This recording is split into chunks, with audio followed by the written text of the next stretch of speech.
walking down the aisle in your dream wedding. For many, it's in the mould of a Hollywood happily ever after story. The adorable couple. Others just want an excuse for a big party, awkward moments and all. But most couples will want their family and friends to share in a joyous celebration, and for now, that's just impossible. Hello, everybody! Yes, I can mute everybody if that helps. So is this the future of weddings?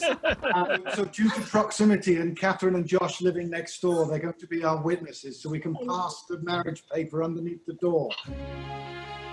Tens of thousands of couples like Deb and Dave from Hampshire have had their weddings entirely cancelled. After planning the day for 10 months, they've now spent the last few weeks on the phone for hours trying to cancel everything they'd booked. But they marked the day itself, just the two of them. It was pretty tough, wasn't it? It was emotional, as you can imagine. But of course, the weather was perfect, which didn't help. So it was the 2nd of May, and it was a glorious Saturday.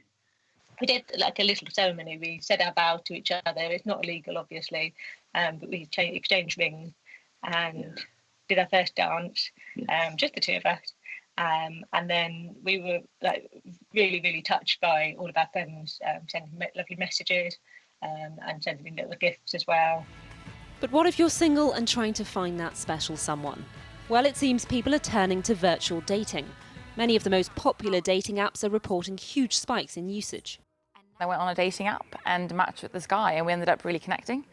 And it went from that to our first virtual date, which lasted about 5 hours. And then we spoke for about 3 hours every night, video chatting. There are some really good upsides to virtual dating, and one of them is that you can't have a physical connection with someone. So you spend more time getting to know them and what they're all about. And actually, in the long run, that's more beneficial because you're more inclined to stay with them and be with them. Whereas actually, if you had physical connection to distract you, then you might not take it to that next emotional step.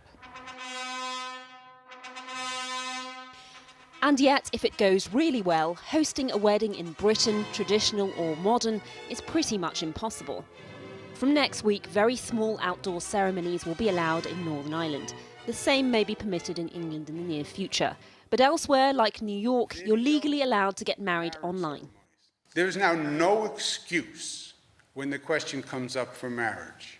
You can do it by Zoom. It's yes or no. In the power vested in me, I can now pronounce you husband and wife. Kiss the bride. When James and Saya heard Governor Cuomo's announcement, they sprung into action. It was 3 hours from getting it organised to getting married. Yay! We got the champagne, we had the flowers, we had our neighbor took a picture after the Zoom wedding on the rooftop. Yeah. The British-Japanese couple had planned 2 marriage ceremonies in Tokyo and New York, where they live. Instead, they organised their family and friends across different time zones on Zoom. And they're believed to be the first couple to get legally married online in New York. We're happy, we're in love, we've got married with people that would have come to the wedding anyway. So, I think it gave everybody a bit of a lift. I feel like this is a little small, cute, positive, nice energy ceremony to share with our friends and families. And they lived happily in lockdown.